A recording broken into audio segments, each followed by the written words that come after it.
Tahukah kalian, setiap aktivitas pekerjaan memiliki risiko bahaya? Lingkungan kerja yang sehat dan aman akan menciptakan pekerja yang sehat, bugar, dan produktif. Hal tersebut bisa terwujud jika kita memiliki pemahaman yang benar mengenai K3, keselamatan dan kesehatan kerja. K3 merupakan upaya mencegah kemungkinan terjadinya kecelakaan kerja, penyakit akibat kerja, kebakaran, peledakan, dan pencemaran lingkungan. Tentunya, di situasi pandemi seperti saat ini, peran K3 sangatlah penting dalam rangka penerapan protokol kesehatan, mencuci tangan, memakai masker, dan menjaga jarak, serta upaya peningkatan daya tahan tubuh para pekerja. Lalu, apa saja faktor penyebab risiko kesehatan di tempat kerja? Risiko tersebut disebabkan oleh faktor biologi, faktor kimia, faktor psikososial, faktor ergonomi, dan faktor fisik. Penerapan tempat kerja yang aman, sehat, dan selamat tentu menjadi keuntungan bersama. Bagi organisasi, manfaat yang dirasakan yaitu peningkatan produktivitas kerja, menurunnya angka absensi pekerja karena sakit, serta menurunnya biaya kesehatan bagi pekerja, dan citra positif bagi tempat kerja. Sedangkan manfaat yang dirasakan oleh para pekerja yaitu rasa aman dan jaminan perlindungan bagi pekerja, kemampuan untuk menjaga keselamatan dan kesehatan serta kesejahteraan pekerja, dan berkurangnya stres kerja. Jika kita sudah mengetahui faktor risiko kerja, lakukan pengendalian risiko dengan upaya kesehatan kerja. Lakukan pembinaan kesehatan pekerja, pembinaan pelayanan kesehatan pekerja, pengendalian faktor risiko kesehatan dan lingkungan kerja, keselamatan dan kesehatan kerja, serta pembinaan sumber daya manusia dan profesi kesehatan kerja.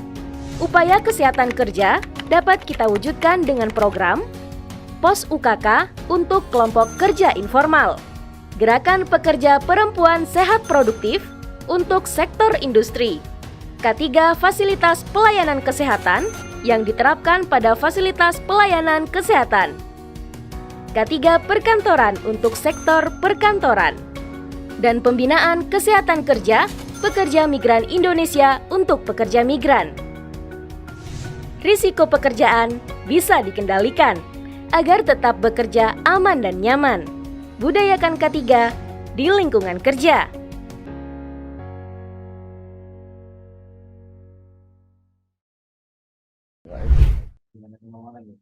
Assalamualaikum warahmatullahi wabarakatuh.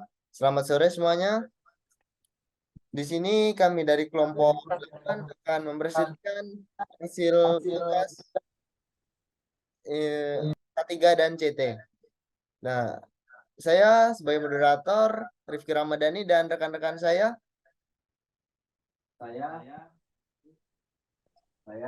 Ferry Sanjaya dan rekan Irfan Sautama. Mari kita mulai dengan yang pertama membaca adalah Saudara Ferry Sanjaya. Ya, yang pertama adalah identifikasi dan strategi pengendalian potensi-potensi bahaya dalam penerapan keselamatan kesehatan kerja di Gedung Serbaguna Politeknik Negeri Lampung.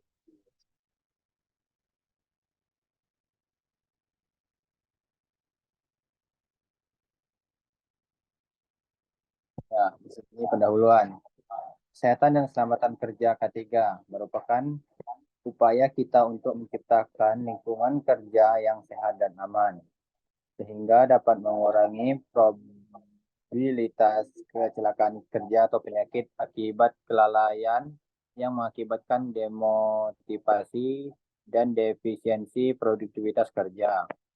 Menurut Undang-Undang Pokok Kesehatan RI Nomor 9 Tahun 1960 Bab 1 Pasal 2, kesehatan kerja adalah suatu kondisi kesehatan yang bertujuan agar masyarakat pekerja memperoleh derajat kesehatan setinggi-tingginya, baik jasmani, rohani maupun sosial, dengan usaha pencegahan dan pengobatan terhadap penyakit atau gangguan kesehatan yang disebabkan oleh pekerjaan dan lingkungan kerja maupun penyakit umum.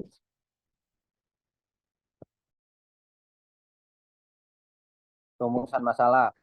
Yang pertama, apa saja faktor-faktor berbahaya yang dapat diidentifikasi tentang kesehatan dan keselamatan kerja di Gedung Serbaguna Politeknik Negeri Lampung. Yang kedua, bagaimana cara atau strategi pencegahan atau monitoring faktor-faktor berbahaya yang ada di Gedung Serbaguna Politeknik Negeri Lampung. Yang ketiga, penggunaan teknologi IoT untuk pengendalian faktor-faktor berbahaya yang ada di Gedung Serbaguna.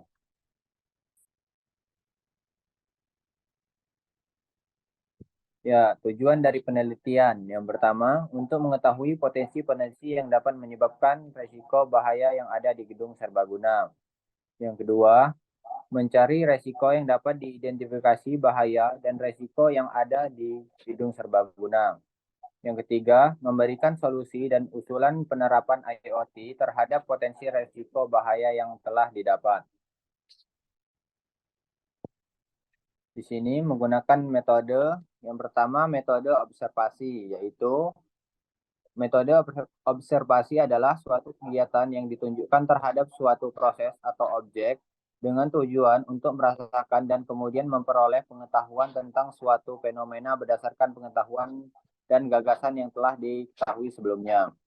Yang kedua, metode dokumentasi. Metode dokumentasi adalah proses membuat, mengumpulkan, dan menyimpan informasi tertulis atau informasi terekam lainnya untuk tujuan referensi, pencatatan, komunikasi, atau pemahaman. Identifikasi potensi bahaya pada gedung serbaguna. Profil yang pertama, satu, gedung serbaguna adalah gedung yang berada di tengah-tengah Politeknik Negeri Lampung. Kedua, gedung serbaguna digunakan untuk kegiatan acara-acara penting kampus. Contohnya, sebagai tempat seminar, pengesahan guru besar, dan tempat perlombaan akademik. Fungsi gedung serbaguna. Yang pertama, bangunan yang dapat dipergunakan oleh umum untuk berbagai macam kepentingan sesuai dengan kapasitas bangunannya. Yang kedua, sebagai wadah untuk membangun integrasi fisik maupun sebagai komponen sosial masyarakat sehingga dapat saling melengkapi. Identifikasi bahaya pada gedung serbaguna. Di gedung serbaguna, berbagai faktor berbahaya harus diidentifikasi dan dikelola untuk menjaga dan keselamatan pengguna. Berikut hasil observasi dan dokumentasi faktor-faktor berbahaya yang dapat diidentifikasi di Gedung Serbaguna Politeknik Negeri Lampung antara lain. Yang pertama, tangga di samping. Tangga samping pada gedung serbaguna jika terjadi hujan dapat mengakibatkan seseorang terpleset. Tangga seperti ini jika terkena air bisa menjadi licin karena bentuk tangga yang datar. Yang kedua, blower AC. Blower AC terlalu dekat dengan tangga yang mengakibatkan radiasi panas dan juga posisi blower AC terlalu pendek. Dikhawatirkan bila ada anak kecil yang menjulurkan tangan bisa mengakibatkan jari terputus akibat baling-baling blower tersebut. Ya, terima kasih.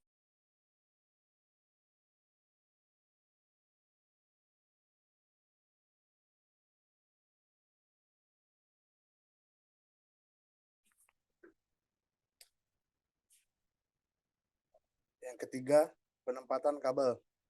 Kabel yang tidak teratur dan berantakan dapat mengakibatkan konsleting yang dapat mengeluarkan percikan api kecil dan dapat terjadinya kebakaran, dan juga posisi MCB listrik yang terlalu rendah dan bisa dijangkau oleh anak-anak. Jika seperti itu, akan ada orang yang jahil memainkan MCB tersebut dan dapat mengganggu seluruh kelistrikan yang ada di gedung serbaguna.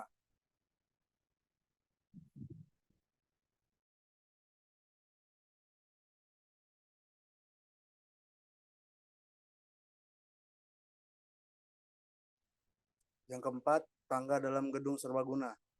Tangga yang berada di dalam gedung serbaguna tidak adanya pegangan tangan dan tribun terlalu tinggi dan tidak adanya teralis pendek di setiap depan tempat duduk yang dapat mengakibatkan seseorang terjatuh atau tersungkur ke depan karena adanya bercandaan yang dilakukan oleh seseorang.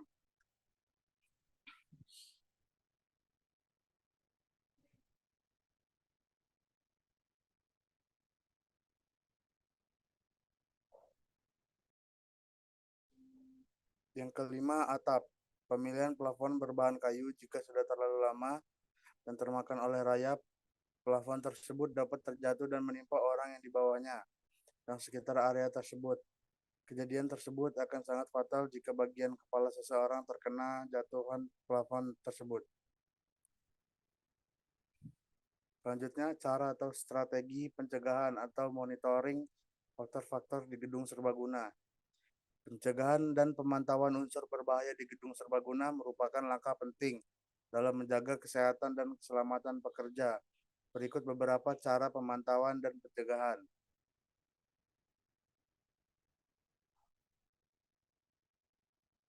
1. Tangga samping. Bentuk tangga seharusnya tangga yang memiliki blok-blok tersusun dalam desainnya. Sering disebut sebagai tangga bertangga atau tangga dengan blok bertumpuk. Desain ini umumnya menciptakan tampilan tangga yang menarik dan berbeda dari tangga konvensional. Dengan setiap anak tangga berfungsi sebagai blok tersendiri yang membentuk struktur keseluruhan. Jadi, jika jenis tangga yang datar atau flat, jika terkena air, seseorang akan terpleset dan terjadi karena tangganya sangat licin. Yang kedua, penempatan blower AC. Penempatan blower AC harusnya ditempatkan lebih tinggi atau jika seseorang ingin membersihkan atau menservis blower tersebut harus menggunakan tangga. Jika penempatan blower AC tersebut terlalu pendek, sangat berbahaya jika dapat dijangkau oleh anak kecil.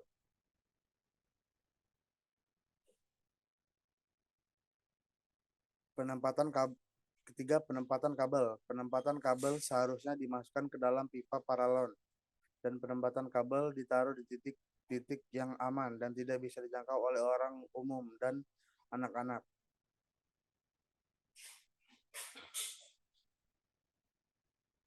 Yang keempat, tangga dalam gedung serbaguna. Tangga dalam gedung serbaguna seharusnya diberi pegangan teralis agar orang-orang dapat berpegangan saat naik turun tangga. Bila tidak diberi pegangan, seseorang yang tiba-tiba pusing atau orang tua yang dapat menyebabkan kecelakaan seperti terjatuh dan terpeleset karena tidak ada pegangan di tangga tersebut. Jika memasang teralis, orang-orang dapat berpegangan di teralis tersebut dan meminimalisir terjadinya kecelakaan. 5. Pemilihan plafon. Pemilihan plafon seharusnya tidak menggunakan dari bahan kayu, karena bahan kayu ketahanannya tidak lama dan mudah dimakan oleh rayap. Seharusnya pemilihan plafon menggunakan bahan plastik, polivinil, kloridi, PVC yang pastinya ketahanan bahan tersebut bagus dan kokoh. Selanjutnya, use of IoT technology to control factors at gedung serbaguna. The use of Internet of Things technology to control dangerous factor in multi-purpose building can increase the efficiency and safety of the work environment. Here are several ways to implement IoT. Number 1, automatic ventilation. IoT system can control laboratory ventilation system when necessary. This can ensure that smoke, steam, or dangerous gases are immediately removed from the multi-purpose building room. Nah, sekian materi yang disampaikan oleh Saudara Irfan Syah Utama dan materi selanjutnya akan disampaikan oleh saya sendiri. Untuk number 2, safety alarm. IoT can active automatic safety alarm in emergency situation, such as fires. This can provide quick alert to everyone in the building and help reduce risk. Number 3, temperature and pH settings. Temperature, humidity, and air quality sensor can be used to manage pH, heating, ventilation, and air condition. system efficiently, ensuring comfort and saving energy. Number 4, intelligent lighting system. Network connect LED light can be adjusted based on natural light condition and the presence of people in the room. This can reduce electric consumption. Number 5, smoke sensor. Smoke sensor to detect fire. If a fire occurs, the sensor will automatically turn on and release water to extinguish the fire.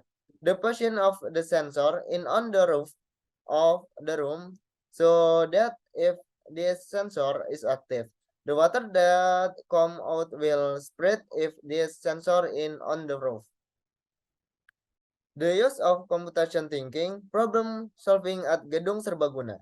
Accident control in Gedung Serbaguna can be done using computation thinking. Computational thinking is a way of creation solution that can be understood and actual by humans, computers, or both. Computational thinking has 4 steps, namely decomposition. Objective, defining the hazard control system and several support components for more effective management and monitoring. Implementation, applying the decomposition principle to defeat the main task of controlling Dinger's factor into small parts. This might include breaking the IoT infrastructure into spread modules. Pattern recognition. Objective, use data analysis to recognize abnormal patterns of behavior in mixed-use building environment that may incident safety risk. Implementation, using IoT sensor to monitor parameters such as temperature, smoke, and fire. Algorithm for recognizing patterns of events that threaten safety. Abstraction, objective. Collection and data from various sources and abstraction into informs the is relevant, easy to understand for decision making. Application, data from IoT, sensor, and other devices in the multi-purpose building will be connected and extracted into a dashboard. And user inputs to view important security metric in the multi-purpose building in real time. Algorithm. Objective. Use algorithm to monitor, control, and act automatically to maintain a safe building environment. Implement various algorithms in IoT systems, such as smoke algorithms, automatic federation control algorithm, or fire control monitoring algorithms. Algorithm can provide rapid response to emergency situation, trigger alarms, or automatic control system. Consolation, the table above includes various hazards and risks that can be invented in multi-purpose building as well a prevention solution that can be implemented to minimize the risk using IoT to control hazardous elements in multi-purpose building will also help monitor and reduce risks. Monitoring temperature, electricity, and fire using IoT technology is a very suitable example. Apart from that, applying the principles of computational thinking in multipurpose building risk management can also provide great benefits. Decomposition, pattern recognition, abstraction, and algorithm can be used to manage risks more effectively and provide a faster response to emergency situation. Through profession effort, monitoring and advanced technology, the Lampung State Polytechnic Multipurpose building can become a safer and more production environment for students and the environment. This will help protect the health and safety of workers and prevent unwanted incidents. Terima kasih. Sekian presentasi dari kami dan saya sebagai moderator akan memberikan sesi tanya jawab untuk para audiens dan silakan bagi ingin yang bertanya.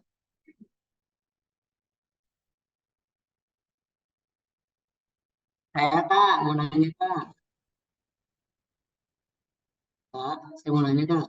Ya, Saudara Rahmat ingin bertanya apa? Terus on cam Kak ya? Gimana? Gimana Saudara Rahmat? Oh ya ya. Harus on cam ya? Ya ya ya. Saya mau nanya, Kan? kenapa di tangga itu harus dikasih teralis Kak? Nah, pertanyaan sangat brilian untuk Saudara Rahmat. Terima kasih. Sekian Kak ya. Ya. Nah, dari pertanyaan Saudara Rahmat akan dijawabkan oleh Saudara Peri Sanjaya. Dipersilahkan untuk Saudara Peri Sanjaya. Ya, makasih. Tadi pertanyaannya kenapa di tangga itu harus dikasih teralis ya, Mas? Iya Kak, iya Kak. Nah, jadi karena jika tidak dikasih teralis ditakutkan orang akan terpleset karena permukaan lantai yang licin. Apabila ada teralis tersebut, maka pemakai GSG tersebut bisa berpegangan di tali tersebut. Itu kurang lebihnya. Mantap Kak, terima kasih Kak ya. Dan terima kasih untuk Saudara Rahmat Adinata sudah bertanya. Apakah ada pertanyaan lagi? Saya. Silahkan Saudara Faisal. Pertanyaan saya, risiko apa yang mungkin terjadi jika tribun GSG tidak diberi pegangan atau sekat? Tidak, apa tadi? Risiko apa? Risiko apa yang mungkin terjadi jika tribun GSG tidak diberi pegangan atau sekat? Oh, bila tidak diberi pegangan atau sekat. Baiklah. Untuk Saudara Faisal, pertanyaannya akan dijawabkan oleh saya sendiri. Untuk risiko apa yang mungkin terjadi jika tribun GSG tidak diberi pegangan atau sekat? Tanpa pegangan atau sekat, orang yang berada di tribun mungkin lebih rentan terjatuh dari ketinggian. Ini adalah risiko serius terutama jika tribun digunakan untuk pertunjukan atau acara dengan penonton yang bergerak-gerak. Nah, itu jawaban yang mungkin relevan untuk pertanyaan Saudara Faisal. Apakah membantu Saudara Faisal? Siap membantu? Oh, terima kasih. Apakah ada yang ingin bertanya lagi?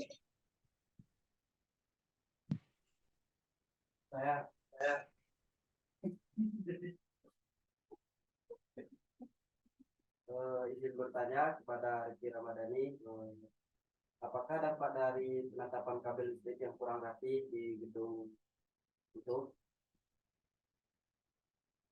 Tadi apa Saudara Edo? Penempatan kabel yang kurang rapi? Ya, Oh, baiklah. Pertanyaan dari Saudara Edo akan dijawab oleh Irfan Syahutama. Dipersilahkan untuk Saudara Irfan.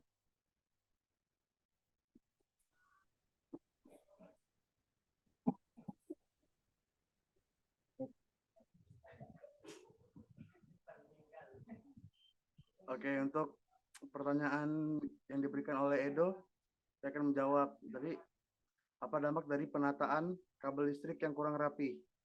Penataan kabel yang kurang rapi dapat mengakibatkan resiko.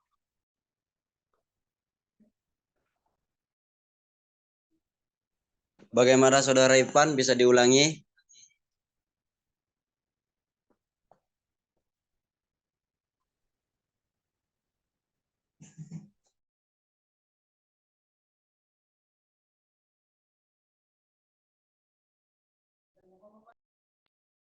Penataan kabel yang kurang rapi dapat mengakibatkan resiko kebakaran, sengatan listrik, kejatuhan, dan kesulitan dalam mengidentifikasi atau merawat kabel-kabel.